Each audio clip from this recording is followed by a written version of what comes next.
देखिए, मोदी जी जब भी संकट में रहे हैं या उनकी सरकार संकट में रहती है तो भारतीय जनता पार्टी विपक्ष के कुछ नेताओं को उनको उबारने के काम में लगा देती है। अब पूरा देश ये सवाल पूछ रहा है कांग्रेस पार्टी के नेतृत्व में कि अदानी जी को दुनिया का तीसरा सबसे अमीर आदमी किसने बनाया। भारत ये जानना चाहता है कि तमाम जो सरकारी हमारे उपक्रम थे उनको अदानी जी को किसने बेचा। तो ये सवाल पूछने के बजाय समाजवादी पार्टी के लोग पूछ रहे हैं कि इस जाति को किसने बनाया, जातिवाद कहां से आया।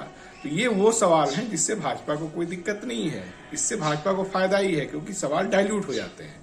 तो ये कांग्रेस जो सवाल उठा रही है उसको डाइल्यूट करने के लिए समाजवादी पार्टी के लोगों से ये बुलवाया जा रहा है। आपको याद होगा कि ये जो पूरी बहस जहां से चली है, भागवत जी का जो इंटरव्यू था उसमें उन्होंने स्पष्ट कहा है कि युवाओं को सरकारी रोजगार के पीछे नहीं भागना चाहिए। यानी एक तरह से वो सरकार की विफलता को स्वीकार कर रहे हैं कि जो 2 करोड़ रोजगार देने का वादा मोदी ने किया था वो झूठ है। विपक्ष को इस पे घेरना चाहिए था, कांग्रेस तो इस पे घेर रही है। लेकिन उस पर सवाल उठाने के बजाय स्वामी प्रसाद मौर्य जी जातियों पे बहस कर रहे हैं। अगर आपको मनुवाद से इतनी ही दिक्कत है तो आपकी बेटी बदायूं से भाजपा की सांसद क्यों है, उनको इस्तीफा दिलवाइए। और आपको मनुवाद के बारे में सारा ज्ञान भाजपा से बाहर आने के बाद ही क्यों मिला? 5 साल तो आप मंत्री थे वहां पे। तो ये सवालों को डाइल्यूट करने के लिए किया जा रहा है।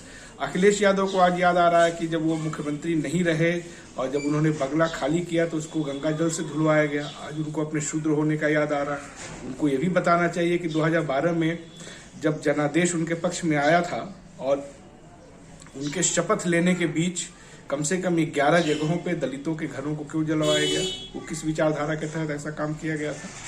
तो ये बेसिकली सवालों को डाइल्यूट करना और किस तरीके से भाजपा को बचाया जा सके, इस काम में समाजवादी पार्टी के लोग लगे हुए हैं। ये लोग भी समझ रहे हैं, आम खासतौर से मुसलमान इस चीज को देख रहे हैं क्योंकि वही मौर्य जी हैं जो जब भाजपा में थे तो मुसलमान महिलाओं के खिलाफ भी टिप्पणी किया करते थे। तो इससे बहुत कुछ होने नहीं जा रहा है। लोग देख रहे हैं कि कौन किस तरीके से देश को लूट रहा है और लूटने वालों को मदद कौन कर रहा है।